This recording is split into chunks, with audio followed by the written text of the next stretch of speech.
먼저 첫 번째로 사이먼 킨 박사님이 발표를 하시겠는데요.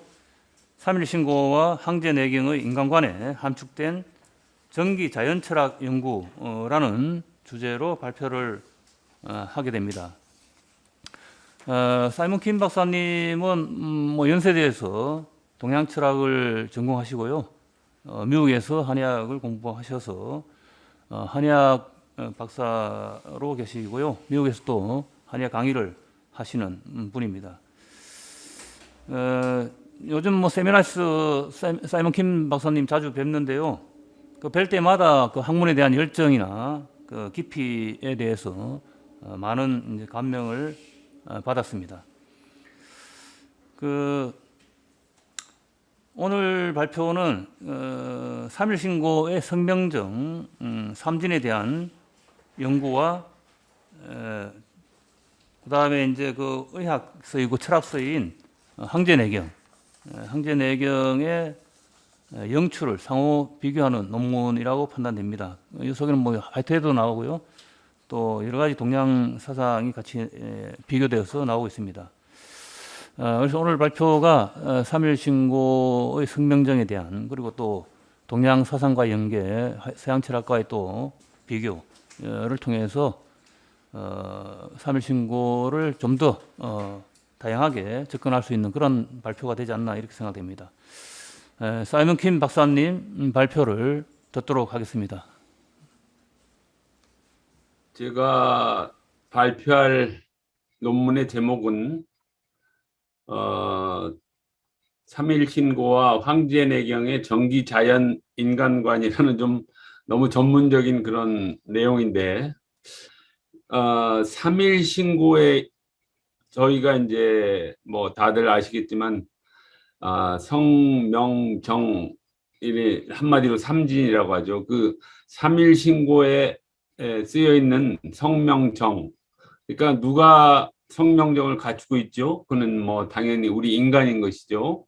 그 성명정의 개념과 그리고 저희 동양 철학에서 말하는 그 성리학의 성 개념도 있고 또 한의학 특히 황제내경 같은 경우를 그 책에서 숱하게 나오는 정기 개념이 있습니다. 정 개념도 있고 또 여기저기 많은 동양학 책의 명이라는 개념도 나오는데 그 성명정이 뜻하는 것이 무언가에 대해서 3.1 신고의 성명정이 과연 우리가 고래로부터 내려온 어떤 동양 철학적 개념에서의 성명정, 그 다음에 황제내경의 의학적 관점으로 본 성명정과 어떻게 서로 연결되고 서로 상호 통용될 수 있는가에 대해서 제가 고민한 것들을 지금 정리했습니다. 이 정기위물 유혼유변이라는 말은 한자어인데 역계사의 그 첫 장에 나오는 말입니다. 그러니까 우리가 생각하는 천지자연이 있고 또 서양 학문으로서 내려온 수천 년 특히 자연과학의 자연이 있는데 도대체 그 자연이라는 게 그 자연 안에 있는 또 인간이라는 게 어떻게 규정 지어지느냐, 어떻게 정의 내려지느냐에 대해서 진행을 하면 우리가 이제 3.1 신고에 쓰여 있는 그 성명정의 개념과 우리가 오늘날 우리가 흔히 인간관이라고 하죠. 인간은 무엇인가? 호모사피엔스, 인간은 세포 생명을 가졌고, 인간은 오장육부를 가졌고, 인간은 오욕칠정이 있고, 이런 많은 인간에 관련된 것들을 3.1 신고의 성명정은 어떻게 보는가? 그리고 그것이 3.1 신고가 불쑥 20세기에 나타난 게 아니고 그 이전에 우리 동양 철학 2000년, 2500년 더 넘어서 저기 몽산문화나 우리 천부경 3.1 신고가 원전에 쓰여 있다는 그 단군색이나 이런 책들은 우리가 더 잡아서 한 5000년 이렇게 보거든요. 그런 것들이 어떻게 개념이 한 줄로 끼워질 수 있는가에 대해서 한번 고민을 해본 겁니다. 오늘 제가 항상 이제 동양학, 서양 철학, 뭐 이러다 보니까 그 비교를 위해서 이렇게 서양 자연 철학을 얘기를 하는데, 서양 자연 철학의 결론은 무엇이냐? 쉽게 얘기해서 사실은 뉴턴이 우리가 이제 역학, 물리역학, 물리학의 원조 같은 분이라고 생각하지만, 사실은 뉴턴의 학문의 많은 부분을 차지하는 뉴턴의 저술에는 신에 관한 것도 주제가 많이 있었고, 그 다음에 특히 전기라는 개념을 포기하지 않고 있다가 역학적인 기계론적 역학 개념, 물질 개념, 오늘날 물리학의 그 어떤 원리들을 관찰과 실험에 의해서 발견하고 나서부터는 전기라는 개념도 내려놓고, 특히 뭐 신이라는 개념은 아예 그냥 거의 포기하다시피 하죠. 그런 과정을 거쳐서 칸트가 자연과학적 세계관, 물리학적 세계관을 근거로 해서 순수입성 비판이라는 철학적 인식론을 썼고, 그 다음에 이후 17, 18, 19세기 오늘날 이르기까지 모든 그 서양 철학의 결론은 일종의 그 물질 환원주의가 된 거죠. 그래서 제가 여기 그 PPT에 이렇게 적었지만, 우리가 생명을 세포로 보는데, 세포 단위로 보는데, 그것이 화학 분자로 환원이 됩니다. 화학 분자는 다시 물질적인 원소로 환원이 되고, 원소는 원자가 있고, 원자 안에는 핵이 있고 전자가 있고, 이제는 뭐 양자역학에서 말하는 양자가 있고, 양자는 또 페르미온과 보손으로 이렇게 분할되고 분석됩니다. 그러니까 결국 우리가 이 존재를 미시적으로 관찰해 가다 보면 어느덧 생명정이라는 게 자연에서 사라져 버린 거죠. 그래서 그렇다면 이쪽 우리 동양 철학이나 이 뭐 동양 한의학에서 말하는 인간은 그러면 뭐 사이보그나 무슨 로봇처럼 그냥 그런 물질적인 결합으로 만들어진 존재가 인간인가? 그렇지 않거든요. 인간에게는 생명이 있고, 생명이 있기 위해서 반드시 우리가 자연에서 전기라는 것을 생각하지 않을 수가 없는 거죠. 그래서 저는 이거를 서양의 물질 환원주의나 기계론에 대비해서 동양 철학의 전기 실제론, 이것을 서양이나 동양이나 똑같은 자연을 대상으로 관찰하고 사유화해서 만들어낸 것이기 때문에 동양 철학의 전기 실제론은 자연주의 실제론이다. 쉽게 얘기해서 생명 전기가 전제되지 않는 그런 인간은 없다 이거죠. 왜냐하면 그게 서양에서 이걸 환원주의에서 물질 세계로 환원하지만, 우리는 어느 순간에 그렇게 환원해 버리면 없어지는 생명 전기의 대전제를 놓치지 않고, 그것이 소위 말하는 기운화 세계관이고 음양 오행 세계관이고, 그다음에 이제 오운 육기 세계관이 되는 셈이죠.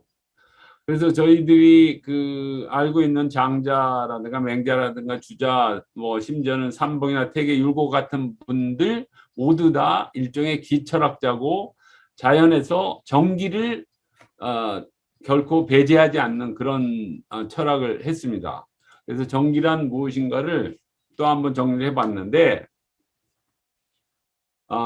우리가 그냥 포괄적으로 기라고 하면은 막연한데, 그 전기라 그러면 좀 다르죠. 그건 뭐 정련된 기라고도 할 수 있고, 아까 제가 첫 그 PPT에서 언급한 전기위물이라는 그 역계사에 나온 것처럼, 어떤 여기서 물은 뭐 물질의 물만이 아니라 형체를 가진 어떤 모든 것, 그런 것을 뜻하기 때문에 전기에서 어떤 만물, 사물이 나온다고 보는 거죠. 그렇게 보면 물질이 아닌 기가 자연세계의 그 가장 원초적인 구성 진료가 되는 것이고, 기에 비해서 전기는 좀 더 개별화되고 뭔가 형체화되는 느낌을 주는 기운이 전기인 셈이죠. 그래서 기자연이 있다는 것을 근거로 해야만 생명전기가 나올 수 있다. 그래서 지금 서양의학이나 서양 철학에서는 기라는 존재 자체를 무슨 잠꼬대처럼 생각하는 그런 학자들도 많지만 결코 한 번도 이것을 배제하거나 포기하고서는 한의학도 성립되지 않고 동양철학의 뭐 성리학도 성립되지 않고 제가 보기에는 삼일신고에 나오는 그 성명정도 역시 우리가 어떤 자연, 어떤 우주론, 어떤 세계관을 얘기할 때 가장 그 근저에 깔린 것이 기자연이라는 것의 실제다. 그 실제란 말은 리얼리 액츄얼하게 있다는 그런 의미에서 실제를 말합니다. 어려운 철학적 뭐 실제주의 이런 것보다. 그래서 제가 정교에 대해서 설명을 했고요.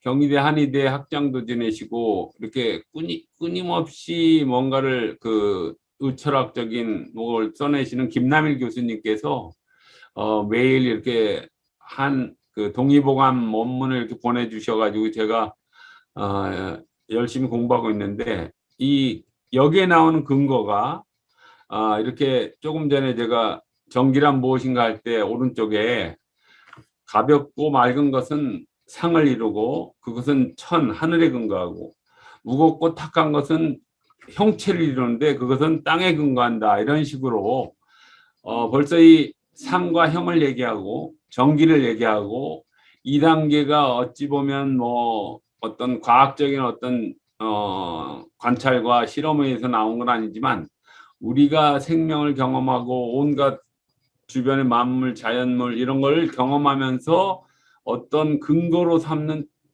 존재물이라는 것이죠. 그게 전기라는 것입니다. 홍익인간이라는 책을 쓴 이분은 그 선인도를 창시하시고 우리가 천부경 얘기할 때 혹은 우리 그 모든 유불선 앞선 우리 원형선도 우리가 그 단군 시절 뭐 배달국 시절부터 있었던 어떤 그 수행 문화를 얘기할 때 선인도를 얘기하는데 이분이 쓴 책 중에 한 페이지에 이런 게 있습니다. 성명정, 심기신, 감식촉. 이것은 아홉 에너지 분자의 총칭이다. 이 말은 이게 뭐 맞아서 제가 올린 게 아니라 사람들이 이 시대에는 이제 원자라는 거에 대한 어떤 상식을 가지고 있기 때문에 심지어는 생명 전기까지도 어떤 이런 원자적인 발상 아니면 분자라는 어떤 개념과 유추해서 이렇게 생각할 수 있는 그런 발상들을 하시는 게 자연스럽다는 의미에서 제가 이걸 넣었고요. 이 기에 관한 것은 이 유명한 순자의 삼월분류가 있습니다. 이 글에 대해서 좀 익숙한 분들도 계시겠지만 뭐 그 원문이 그래요.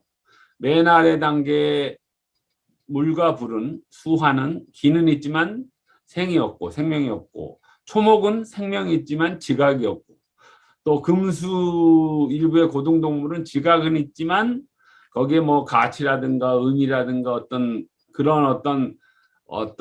그런 차원의 세계는 없다는 거죠. 제도가 있거나 뭐 이런 게 인의예지가 있거나 그래서 이런 식으로 분류를 하는데 그 밑바탕에는 또 아까처럼 돌아가지만 기와 전기가 있어야 되는 거죠. 그래야 물질에서 뭐 어떤 아미노산 화합물로 해서 뭐 생명이 생기고 생명이 진화해서 점점 뭐 어떻게 해서 인간의 극점까지 오고 이런 발상하고는 전혀 다른 그런 우리 인간관 성명정을 얘기하는 어떤 하나의 기초 철학으로서 제가 자주 논문 쓸 때마다 인용하는 그 순자의 사물 분류입니다. 그리고 그것이 꼭 우리 동양의 그 시절의 사상만 그랬느냐? 아닙니다. 아리스토텔레스의 자연 철학도 생명 정기를 포기하지 않는 어떤 그 필로모피즘에서 좀 다르죠. 다르지만 생기와 영혼을 상정할 수밖에 없었어요. 그 당시에는. 물론 데모크리토스가 먼저 나와서 뭐 원자 얘기도 했고 많은 어떤 원질, 아르케, 뭐 우주의 원소 이런 얘기를 했지만 아리스토텔레스 자연 철학의 범죄는 이 생기와 영혼이 들어가 있어요. 그래서 순자와 아리스토텔레스는 뭐 거의 비슷한 시대의 사람이지만 제가 늘 이렇게 들여다보는 화이트헤드라는 철학자의 사물 분류에도 어떤 실제 존재가 그 크기나 규모에 따라서 분류되는 어떤 도식이 있는데, 여기 보시다시피 인간의 육체와 정신이 있고, 동물, 식물, 단세포 생물, 일상 크기 정도의 무기물, 그리고 우리가 자연과학에서 그 물리학 화학이라고 해서 우리가 중학교 때부터 배워온 극미세계 무기물이 있습니다. 근데 이것들이 도대체 분류하다 보면 발상이 비슷하기 마련인데, 네 가지 종류의 현실 존재 집합을 화이트헤드가 얘기하는데, 가장 낮은 단계에서는 non-living things가 있어요. 이게 바로 순자가 얘기한 수화, 기능이 있으나 생명이 없는 것. 그다음에 베지터블 단계, 식물, 아까 초목 얘기했죠. 생명은 있지만 지각이 없는 것. 그다음에 이제 애니멀, 동물 단계가 있고, 이제 휴먼 그레이드. 그러니까 이게 어찌 보면 사람들이 사유를 해서 세상을 통찰하고 이렇게 경험한 것에 대해서 어떤 하나의 분류 도식을 만들 때 동양이나 서양이나 동일한 자연을 보고 있기 때문에, 또 자기 몸을 통해서 하나의 같은 인간으로서의 느끼기 때문에, 그래서 이렇게 비슷한 분류가 나오지 않는가, 예, 그런 생각을 합니다. 그래서 이제 본격적으로 이제 제가 오늘 그 말씀드리는 그 주제가 이제 3.1 신고의 성명정 인간학인데, 회남자라는 책이 있습니다. 이거는 아예 그냥 출판 연도가 명확하게 139년 기원전 139년에 나온 책이고, 여기에서는 형과 기와 신을 강조합니다. 그런데 이제 형체화된 사물이라는 것이 결국은 기에 근거하고 기에 작용하는 게 신이다, 이런 말이에요. 여기서 말하는 신은 가신이 뭐 이런 기독교나 이런 데서 말하는 그 신은 아닙니다. 그런데 비슷한 시기에 형성된 황제내경에서는 정기신을 얘기합니다. 정기신, 그러니까 그 신체 위주로 얘기하기 때문에 인간의 어떤 몸과 몸에서부터 비롯돼서 정신, 혼백, 의지, 심, 사려, 지까지 모든 것이 그 정에서 나온다. 그래서 생질의 왈정이라는 말이 영주 본신편, 황제내경이 이제 두 책으로 나눠져 있는데, 영주 본신편에 이 생질의 왈정이라는 말이 있고, 그리고 항상 몸이 생기기 전 앞서서 뭔가가 있어야 되는데 그것이 정이다, 자연의 정이다. 이걸 좀 더 아주 쉽게 일상적으로 이해하기 좋게 해가면, 아버님 날 낳으시고 어머님 날 기르시니라는 그 우리가 뭐 좀 상식이 어긋난다고 생각하는 그런 말이 있는데, 어쨌든 아버님의 정자가 생명을 촉발시켜서 어머니 배 그 자궁 안에서 뭐 270일 동안 이렇게 숙성해서 나오는 거죠, 아이가. 그때 그 정자의 정도, 이 정자를 쓰는 거예요. 그래서 서양 사람들, 서양 학자들이 가끔 이 한자의 정자를 그렇게 밖에 오해하는 그런 분들이 있는 걸 가끔 발견합니다. 그리고 동의보감이라는 우리가 누구나 아는 그런 한의학 책에도 정기신이라는 것이 강조되고 있어요. 그래야지 사람이 병이 들기도 하고 고치기도 하고 또 양생도 하고 또 장수도 한다, 뭐 이런 식의 책이죠. 그래서 제가 그 성명정 인간을 보면서 이것은 순자가 분류한 자연의 어떤 모습, 또는 뭐 아리스토텔레스도 좋고 화이트헤드 분류도 좋고 해서 심기신이나 감식 쪽까지도 성명정이 이렇게 안고 들어가지만, 그 안에는 아까 말한 그 어떤 카테고리컬 스킴, 그 도식 안에, 분류 도식 안에 다 인간의 성명정이 들어간다. 그걸 제가 주장하기 위해서 이걸 인용합니다. 그래서 천지인이 포함된 인간 존재이기 때문에 성명정인데, 이 우리가 학문적으로 뭐 생물학이랄지 생리학이랄지 이런 데서 보는 데서 빠지는 게 천도 없고 성도 없어요, 거의. 그러니까 유전자를 만약 DNA를 명이라고 한다면, 뭐 정은 일종의 육신이 생기게 하는 어떤 그런 뭐 아까 얘기한 부모님으로 받은 그런 걸 수 있는데 성에 대한 얘기를 설득을 못 합니다. 서양의 인간학은. 근데 동양의 인간학, 삼일신고의 성명정이나 내경의 정기신이나 또는 뭐 우리가 아는 성리학, 성리학은 성명의리지학의 준말이죠. 그 성명이 깃든 인간학, 그런 것을 우리 인간관으로 우리는 품어왔는데 서양에선 여전히 그런 쪽에만 매몰돼 있다, 이런 뜻에서 제가 이런 걸 강조했고요. 그래서 서양의 자연 철학과 동양에서는 자연이라는 말보다, 자연이라 그러면 흔히 우리가 그냥 노자연, 무의자연, 뭐 스스로 그러한 것 이렇게 생각하기 좋은데, 우리가 생각하는 자연은 천지자연이에요. 천지자연. 하늘 있고 땅 있고 뭐 해가 있고 뭐 지구가 있고 이런 식으로. 그래서 천지자연의 동양의 천지 철학과 서양의 자연 철학은 표현하는 결이 다르죠. 그렇지만 우리가 아까 제가 말씀드렸듯이 하나의 자연이고, 우리 몸도 백인이 됐든 흑인 뭐 됐든 어떤 인간 다 몸은 다 이렇게 해부에 들어가 보면 다 오장육부가 있고 세포가 있고 모든 게 다 동일한 거죠.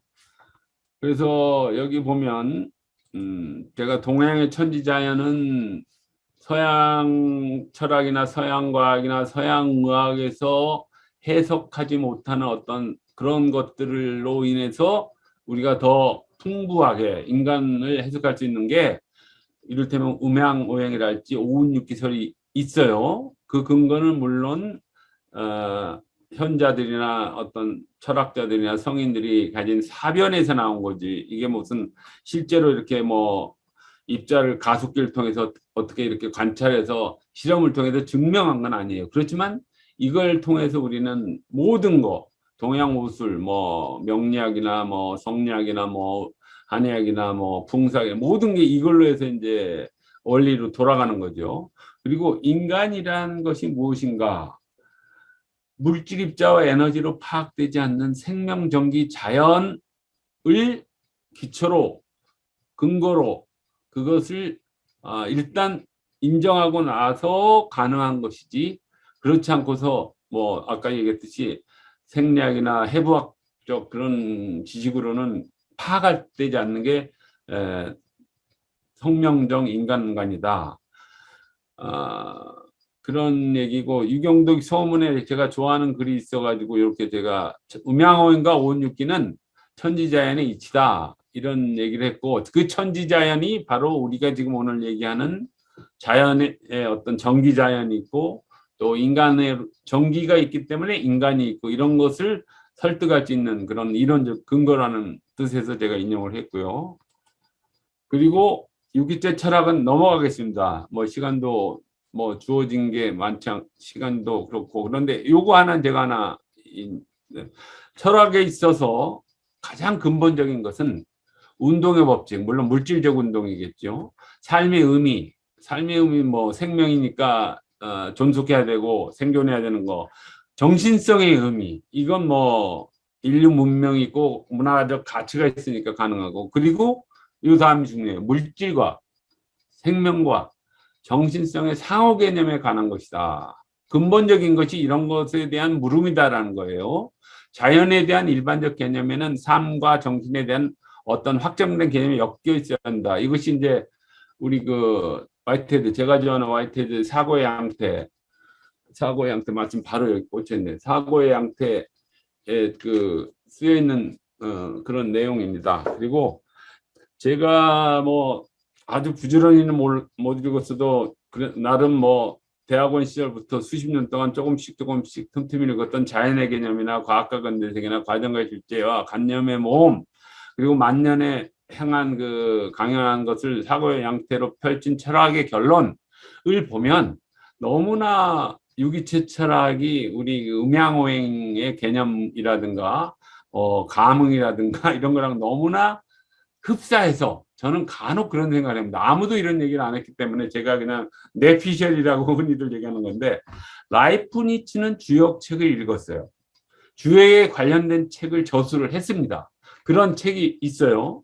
그러니까 제가 지금 이런 성명정을 얘기하면서도 고민을 해서 서론에다가 썼듯이 성명정을 쓴 3일 신고의 어떤 천운, 뭐 인간은 이런 것들이 과연 서지학적으로 검증이 됐고 이것들이 다 우리가 학문적으로 같이 논쟁을 하고 논의할 수 있는 정도의 그런 학문적 설득력을 얻는 그런 판에서 읽혀질 수 있는가에 대한 고민.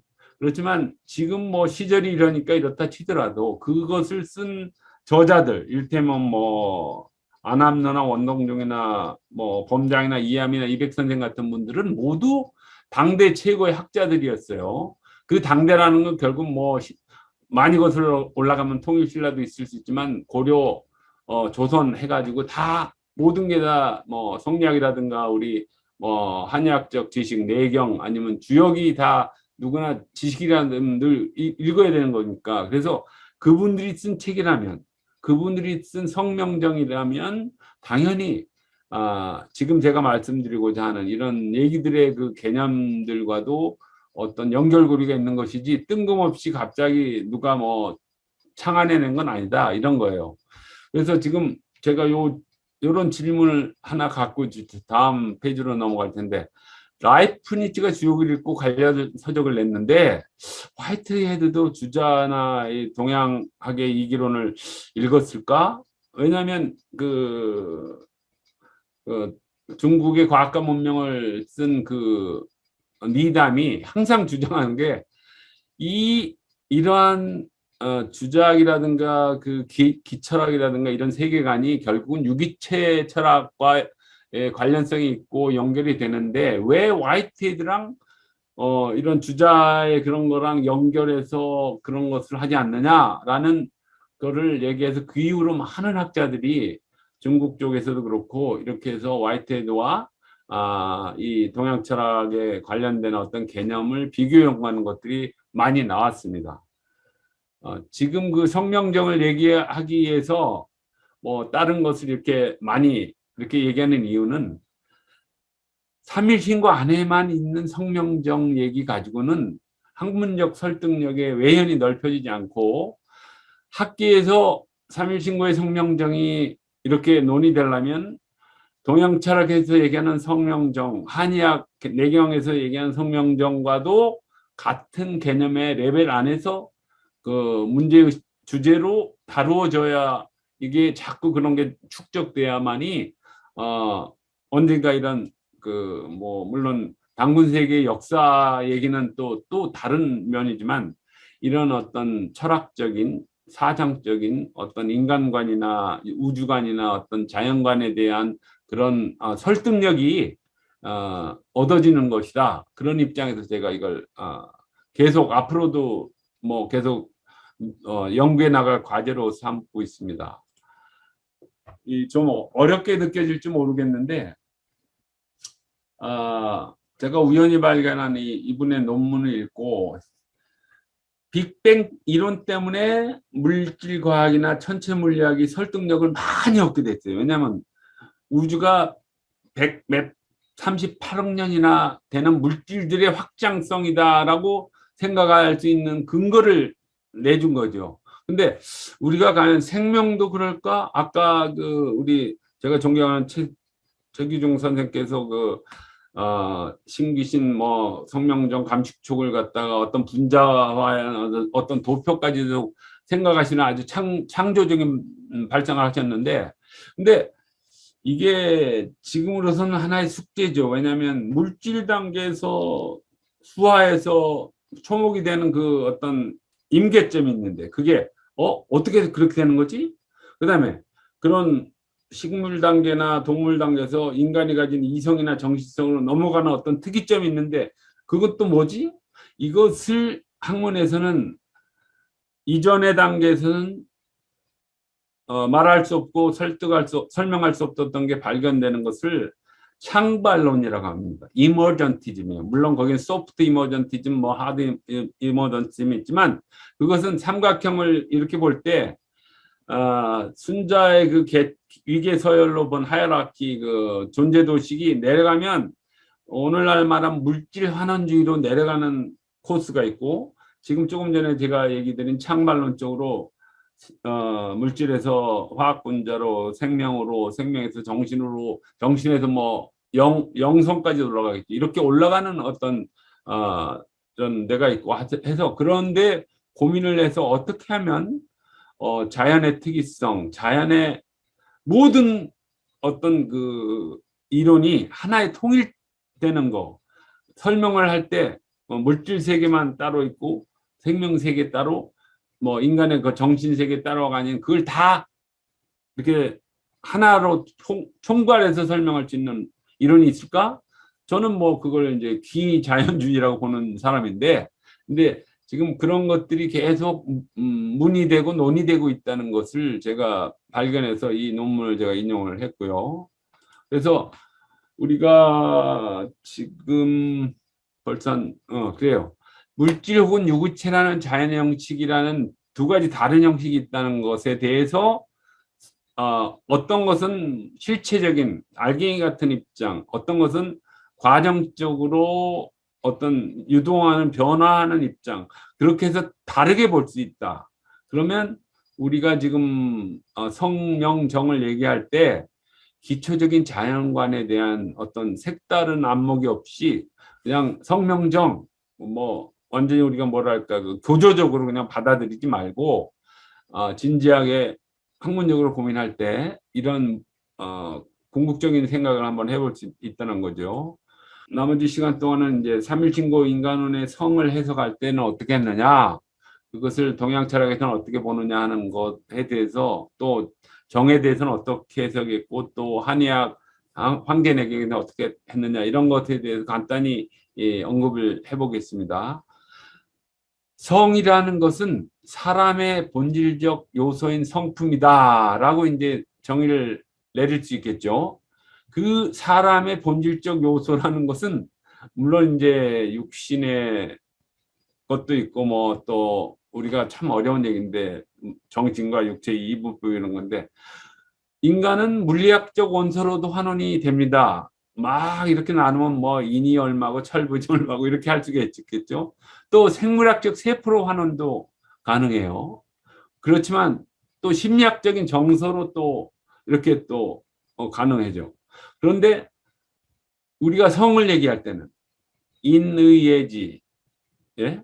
사단, 그다음에 인간의 품성, 그다음에 스피리추얼리티, 영성까지도. 그래서 제가 이제 이걸 쓰다 이렇게 정리하다 보니까 성통공안, 성통광명을 얘기할 때 그 성은 정으로도 표현이 안 되고 명으로도 표현이 안 되는 그 성을 얘기하는 거예요. 근데 그 성이 성리학에서 말하는 그 성명, 의리지학, 그러니까 어떤 성리라는 것은 결국 인간이 인간다움에 대한, 그러니까 호모 사피언스가 그러니까 인간일 수 있는 것에 안에 슬기로움, 뭐 지능을 얘기하지만 성리학에서는 성명, 앞서 얘기한 인의예지를 갖춘 것을 인간의 그런 걸로 봅니다. 그래서 그 유명한 중용의 첫 번장에도 천명이 바로 일러서 성이라고, 그 성을 따르는 것을 도라고, 그 도를 닦는 것을 교라고 한다 해가지고,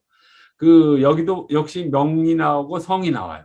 성명이 이 같은 한자어기 때문에 뭐 2000년 전이나 지금이나 아니면 뭐 이것을 한의학에서 쓰든 뭐 우리 3.1신고에 쓰든 또는 뭐 주자학에서 쓰든 다 같은 자라고 생각하지만, 그 함축된 내포된 의미는 조금 다를 수 있는데, 그냥 우리가 아는 보통 사람의 상식으로 아는 성명, 이런 것은 같다고 봐야 돼요. 그 글자의 개념상으로도 그렇고 그동안 쓰여진 일관된 용어로도 그렇고. 그래서 제가 이제 이것에 대해서 성을 해석할 때 간단하게 이렇게 성리학이나 혹은 우리 동양 고전에 나온 그 성과 명과 비교해서 이렇게 해석을 해봤고요. 그리고 이제 3.1신고 인간론의 그 삼진의 정은 우리 인간의 몸과 마음 나누는 것 자체가 우리 저 이쪽 기철학에서는 좀 안 되는데, 우리가 흔히 나누고 그런 이분법에 대해서 익숙해졌기 때문에 이제 인간의 몸과 마음이라고 얘기하는 겁니다. 그래서 그런 인간의 몸과 마음 형성에 선천적으로 주어진 생명력이다. 그래서 아까 또 언급했던 주역 계사전의 얘기. 그래서 저는 이걸 어떤 그 서양 철학자가 최근에 한 몇 년 전에 낸 책에 자연종 본질주의다라고 해서 내추럴 카인드 에센셜리즘인데 이게 결국 자연에 있는 것이고 어떤 실제적으로 있는 것이고 그렇기 때문에 정이라는 거에서 정이 있기 때문에 우리가 몸을 받고 생명을 받고 사람으로 이렇게 성장해서 살아남을 수 있는 거니까요. 그리고 이것이 한의 생리학 인간관의 핵심 개념입니다. 정을 빼면 쓰러져요. 한의학은 정기. 그래서 제가 이제 기철학이다. 그래서 인간은 기의 빼어남이다. 이게 이제 성리학의 대전제입니다. 그리고 정이란 기의 정수다. 우리가 뭐 흔히 잘할 때 들은 말, 백두산의 전기를 타고났다, 뭐 지리산의 전기를 탄 인물이다 이런 얘기들도 그게 자연과 뭐 천진이 하나로 일관된 그런 어떤 세계관에서 나오는 것이고 그리고 우리는 아주 확실한 건 부모님의 전기를 받았다. 그리고 전기 철학이 기 개념보다는 정기 개념이 더 구체적이고 자연주의 기실제론을 얘기할 때 정기를 얘기하는 게 더 뭔가 더 전문적이라는 의미에서 그렇게 제가 썼습니다. 그리고 세 번째로 이제 명을 해석하는데 삼진에 있어서 명은 결국 사람의 생명이고 운명이에요. 목숨이죠. 목숨. 생명은 목숨이죠. 그러니까 정이 신체 형성의 기본이고 성은 우리가 가진 어떤 정신의 근본이라면 명은 생존하는 데 있어서 어떤 필수적인 필요 충분 조건이자 필연성이죠. 그래서 장행거 얘기는 뭐 이렇게 좀 난섭한 거니까 넘어가고 태백일사의 성명정을 인용하면서 아주 좋은 구절이 있어 제가 여기다 인용을 했습니다마는 성명정은 삼관이 된다야. 삼관이라는 거 관문이죠. 세계의 관문이죠. 관이란 신을 지켜내는 핵심이다.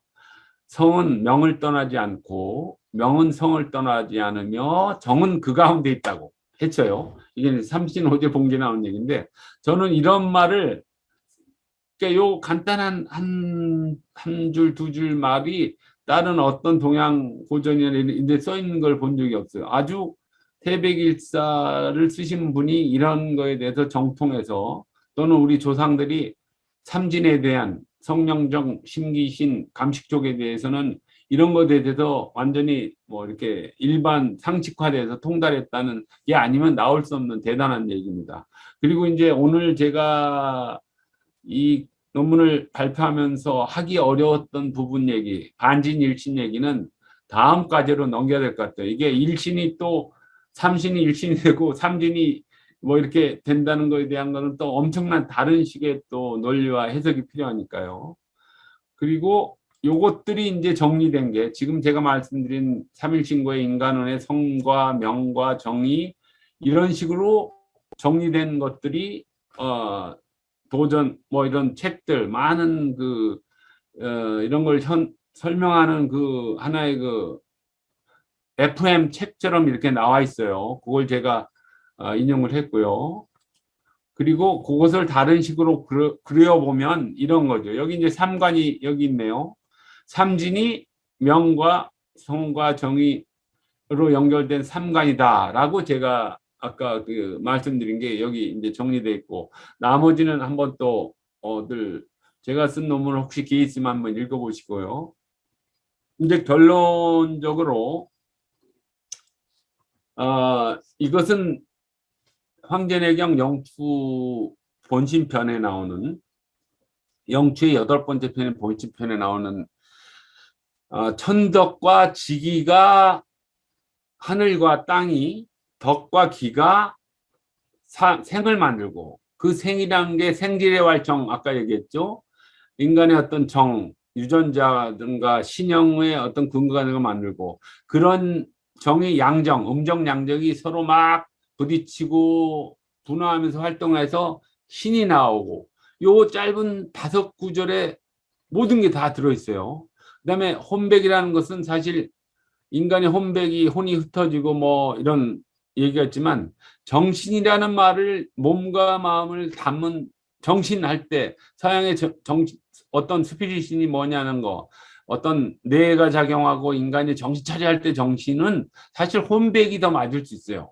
그 개념을 우리가 번역할 때 선택을 했을 때 아마 정신을 먼저 한 것 같은데, 그리고 그 다음에 의지가 있고 뜻이 있고 마음이 있고 생각을 깊이 하고 나중에는 어떤 모든 것에 대해서 가장 탁월하게 생각해서 어떤 좋은 어떤 스트레티지, 인생의 그런 지혜를 가는 데까지 인간에게 갖춰져 있는 그걸 쭉 영추라고 표현했어요. 영추라는 건 영의 지도리인데, 뭐 영이라는 건 우리가 말하는 뭐 스피릿이라고 이제 번역할 때 요것은 뭐 거기에 좀 많이 흡사한 건데, 그래서 이런 것이 황제내경 영추편에 있다.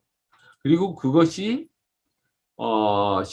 삼일신고에서 말하는 천궁이라는 표현, 천궁, 뭐 하늘궁전이라고 하겠지만 그것이 사람 안에 있을 때는 앞서 말한 황제내경의 영추, 우리가 또 다른 그 한동석 선생의 책이나 이런 데 보면 신기지물이라는 표현이 있는데, 그 아까 얘기한 신자 그 기능한 어떤 신기지물을 영추와 천궁과 이렇게 놓고 보면 삼진의 성명정이 아까 얘기한 삼간으로 해서 반진일치하는 그 인간의 그 어떤 정체성, 인간의 인격, 인간의 영혼, 인간의 그 어떤 자아를 표현하는 게 될 수가 있다. 그래서 제가 삼일신고와 황제내경의 정기인관관의 결론으로 순자와 뭐 이제까지 그 얘기됐던 화이트헤드나 뭐 많은 학자들을 비교해서 또 삼일신고의 내용과 황제내경과 또 이런 동양 철학, 특히 성리학이라든가 이런 거를 개념을 이렇게 서로 비교 분석해 보면 결국은 삼진, 성과 명과 정이 좀 더 설득력 있게 일관되게 이렇게 학문적으로 이렇게 일반화될 수가 있지 않는가 하는 그런 생각에서 이것이 이제 결론이고, 그래서 한동석 선생도 이런 말씀하셨고, 이게 뭐 근치원자가 아닌 근치저신이라, 이건 유명한 근치저신 원치저물이라는 우리 공자님 말씀인데, 원자를 보고 세상이나 자연이나 인간을 파악하는 게 아니라 우리 몸을 보고 파악하는데, 그 몸은 바로 성과 명과 정과 신과 귀와 신과 감과 식과 촉이다. 그래서 훨씬 더 우리가 더 천지자연에 근접한 더 설득력 있는 철학을 인간관을 가질 수 있다. 이런 의미로 제가 또 인용을 했고, 그리고 마지막 그 생명정신이 살아있는 동서고금의 융합 철학을 위해서 우리가 지금 현실 뭐 AI 시대가 어떻고 뭐 챗 GPT 시대가 어떻고 하지만 거기에 과연 우리가 추구하는 목적, 의미, 가치, 어떤 생동하는 정신, 어떤 성통공안의 경지, 이런 거랑은 너무나 멀어져 버리는 그런 세계관과 인간관을 가지고 있더라. 그러니 우리가 부천개벽이나 상생시대의 희망을 얘기하려면 우리 동양정신 문명에 대한 어떤 재확인, 재검토, 재구성, 모든 것에 대해서 그것이 동서 모든 철학을 혼용해서 통용될 수 있을 정도의 설득력을 갖출 때 비로소 삼일신고 삼진의 인간관도 그 경지에 맞게 충분히 일반화되고, 누구나 다 뭐 여기 뭐 미국 사람이 됐든 뭐 아프리카 누가 됐든 뭐 유럽 사람이 됐든 누구에게나 이래서 우리가 성령정을 얘기하고 후천계획을 얘기하고 이런 상생의 시대의 희망이 뭐 이전에 가졌던 제국주의, 뭐 자본주의, 사회주의, 공산주의 이런 걸 넘어서는 더 전망이 높고 더 깊은 철학이다. 그런 거를 우리가 펼칠 수 있는 시대가 아닌가, 그런 시대가 오기를 기대하면서 오늘 강의는 이쯤에서 제가 마치겠습니다. 감사합니다. 예, 매우 논리적이고 분석적인 그런 발표였습니다. 오늘 쭉 들어보니까 사이먼 킴 박사님의 발표는 3일 신고에 나오는 성명정 삼진의 개념을 분석하고 또 이를 동양의 심성론, 또 황제 내경의 영추 개념, 화이트헤드의 유기체 철학 등과 유비적으로 아주 비교 검토하는 그런 논문인데요. 발표자는 동양의 정신주의와 서양의 물질주의를 대비적으로 설명함으로써 물질주의에 한정된 서양 철학의 한계를 동양 철학의 전일주의로 극복하고 있다고 평가합니다. 3일 신고의 생명적 개념을 근거로 해서 생명전기, 자연 철학을 주장하면서 동양 한의학의 생명 사상을 새롭게 조명하고자 하는 것이 발표의 요지가 아닌가 이렇게 생각됩니다. 3일 신고의 가르침이 하늘과 신과 인간의 관계를 다루면서 인간 깨달음의 길을 밝혀주는 것에 핵심이 있다고 볼 수 있는데요. 이러한 신과 인간, 인간과 신의 상호 그런 간섭적인 구도를 통해서 심기신, 감십촉의 한계를 넘어 다시 참된 성명정의 단계로 나아가는 3일 신고의 방향과 목적이 동양의 기철학과 성리학, 황제 내경의 어떤 유기적인 인간 이해와 또 한의학의 어떤 생명관하고 어떻게 온전하게 유비될 수 있는가 하는 것이 관건이 아닌가 이렇게 생각됩니다. 오늘 발표해 주신 3일 신고를 발표해 주신 사이먼 킴 박사님께 일단 감사드리고요.